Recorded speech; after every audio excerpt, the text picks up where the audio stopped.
اعوذ باللہ من الشیطان الرجیم بسم اللہ الرحمن الرحیم۔ اب ایک سمجھیے ضمیمہ ہے اس میں، کبھی میں پہلے اینٹی کلائمیکس کا لفظ استعمال کرتا رہا، وہ مناسب نہیں ہے، ضمیمہ ہے۔ ضمیمہ کیا ہے؟ شیطان نے ایک اور چال چلی۔ جن لوگوں کے دلوں میں اللہ کی رسول کی محبت بہت ہو گئی، آخرت کی طلب بھی ہو گئی اور حقیقی ایمان اور صحیح جذبات، اس کا رخ موڑ دیا رہبانیت کی طرف۔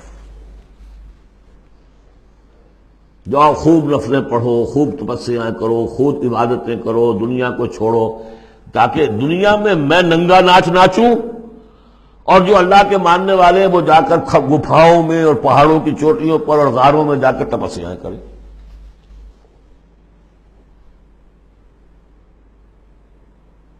اس کی نفی ہو رہی ہے۔ یہ راستہ نہیں ہے دین کا، اور یہ خاص طور پر ویسے یہ کہ ہندوستان میں کیوں آیا یہ مسئلہ اور کسی اور جگہ کیوں آیا، لیکن یہ کہ موناسٹسزم جو ہے، یہ خانقاہی نظام جو ہے، کرسچینٹی میں ٹاپ پر پہنچا ہے، اس میں کوئی شک نہیں۔ ہسٹری آف کرسچین موناسٹسزم، یہ پوری کتابیں ذخیر لکھی ہوئی، اس کی ایک مثال دے رہے ہیں کہ یہ غلطی ہوئی ہے۔ مسلمان میں ایمان باللہ، ایمان بالآخرہ پیدا ہو تو وہ دنیا کی مجدھار میں رہ کر نظام کو صحیح کرے، نظام کو ٹھیک کرتے ہوئے بھوک بھی آئے گی برداشت کرے۔ مجرد روزے رکھ کے جو کچھ کرنا ہے تمہیں، وہ تم جہاد میں بھوک جھیلو، وہ پروڈکٹیو ہوگی، اس سے باطل اور ناانصافی کا خاتمہ ہوگا۔ اور تم کہیں خانقاہوں کے اندر روزے رکھ رہے ہوگے، اس سے دنیا کو کوئی فائدہ نہیں ہوگا۔ یہ زمین و آسمان کا فرق ہے۔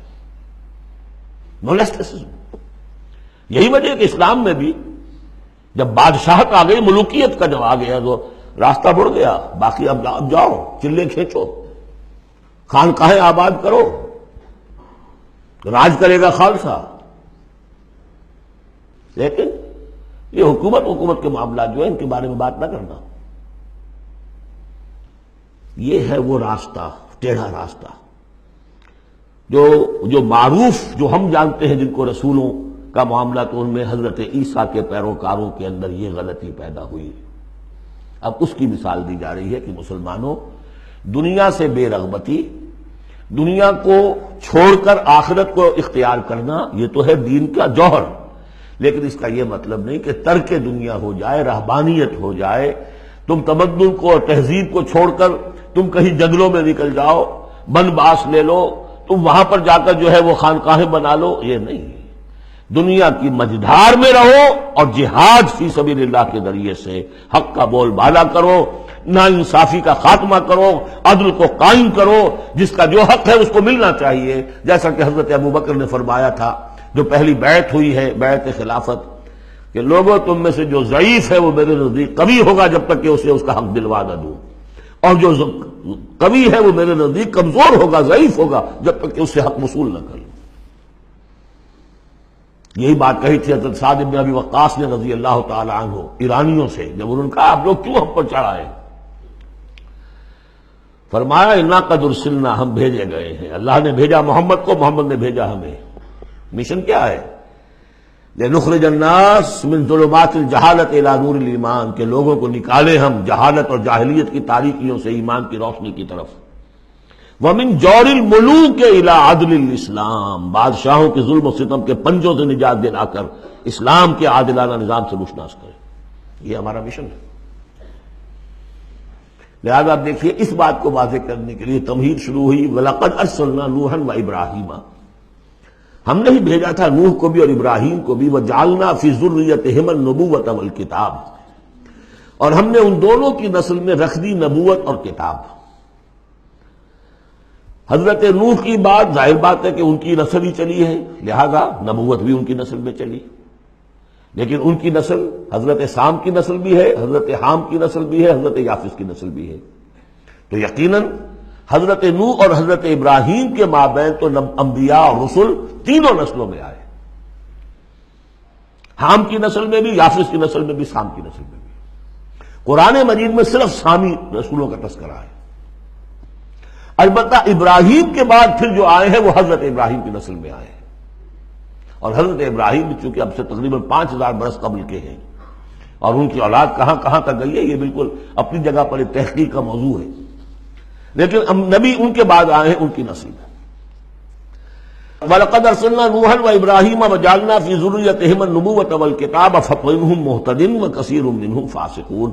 اب ان کی نسل کے اندر بہت سے ہیں ہدایت یافتہ بھی ہیں، لیکن بہت سے کثیر جو ہیں وہ فاسق ہیں۔ یہ تمہید ہے کس بات کے لیے؟ ثُمَّ قَفَّيْنَا عَلَىٰ آثَارِهِم بِرُسُلِنَا وَقَفَّيْنَا بِعِیسَىٰ ابْنِ مَرْیَم، پھر ہم نے بھیجے ان کے پیچھے ان کے نقش قدم پر، آثارہم برسلنا، اپنے بہت سے رسول، وقفینا بعیسیٰ ابن مریم، اور پھر ہم نے بھیجا عیسیٰ ابن مریم کو۔ عیسیٰ ابن مریم کے تذکرے کے لیے یہ ساری تمہید ہے۔ وآتیناہ الانجیل، اور اسے ہم نے انجیل عطا فرمائی حضرت عیسیٰ ابن مریم کو۔ وجعلنا فی قلوب الذین اتبعوہ رأفۃ ورحمہ، اور ہم نے رکھ دیا، پیدا کر دیا ان لوگوں کے دل میں جنہوں نے اس کی پیروی کی، بڑی نرمی اور رحمت، رأفت اور رحمت۔ رافت کہتے ہیں اس کو کہ کسی کو تکلیف میں دیکھ کر آپ تڑپ اٹھے، یہ رافت ہے، اور رحمت یہ ہے کہ آپ اب اس کے لیے، اس تکلیف کے ازالے کے لیے کوئی کوشش کریں۔ گویا کہ یہ ایک، جیسے کہ ہمارے ہاں وہ ریفلیکس ایکشن کا ایک سرکل ہے، ادھر کسی چیونٹی نے کاٹا، اس کا سارا تصور جو ہے یہاں پہنچ گیا دماغ میں، کسی چیز نے کاٹا، فوراً وہاں سے حکم آیا، اور جو مسلز ہیں ان کو حکم ہوا اور ہاتھ جو ہم نے کھینچ لیا، انسٹنٹینیسلی یہ شے ہوتی ہے۔ اسی طریقے سے کسی کو دیکھا تکلیف میں اور خنجر چلے کسی پہ، تڑپتے ہیں ہم امیر، سارے جہاں کا درد ہمارے جگر میں ہے۔ اگر یہ شکل پیدا ہو جائے تو پھر آدمی اس کے نتیجے میں پھر جو بھی کچھ کر سکتا ہے کرتا ہے اس کے لیے۔ تو رافت اور رحمت یہ گویا کہ کمپلیمنٹری ہے۔ اللہ تعالیٰ فرما رہے کہ حضرت عیسیٰ کے جاننے والوں، ماننے والوں کے دلوں میں یہ بات تو ہم نے پیدا کی ہے، خود تسلیم کر رہے ہیں۔ وَجَعَلْنَا فِي قُلُوبِ الَّذِينَ اتَّبَعُوهُ رَأْفَةً وَرَحْمَةً۔ اس کی وجہ کیا ہے؟ حضرت عیسیٰ خود بہت رقیق القلب تھے، بہت نیک تھے، اس درجے ان کے اندر تھی کہ ایک چور کو دیکھا اپنی آنکھوں سے کہ چوری کر رہا ہے، اسے کہا کیا کر رہا ہے؟ چوری کر رہا ہے۔ اس نے کہا نہیں میں چوری تو نہیں کر رہا۔ اچھا بھائی، میری آنکھ نے غلط دیکھا۔ حضرت عیسیٰ کی اپنا مزاج، ہر ایک کا اپنا مزاج ہے،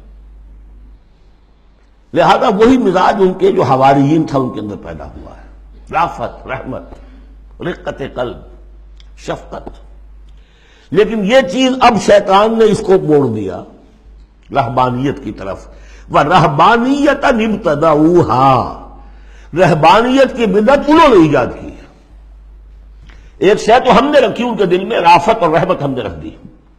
تو رافت اور رحمت تو بری شے نہیں ہے، خود حضور کے لیے لفظ سورہ توبہ کی آخری آیت میں آ چکا ہے، بالناس رؤوف الرحیم، بالمومنین رؤوف الرحیم، اہل ایمان کے حق میں آپ رؤوف بھی ہیں، رحیم بھی ہیں۔ رافت اور رحمت بری شے تو نہیں، لیکن اس کا جو رخ موڑا ہے شیطان نے، اس کو کہا بدعت۔ وَرَهْبَانِيَّةً ابْتَدَعُوهَا، رہبانیت کی بدعت انہوں نے ایجاد کر لی۔ مَا كَتَبْنَاهَا عَلَيْهِمْ، ہم نے تو وہ ان پر فرض نہیں کی تھی۔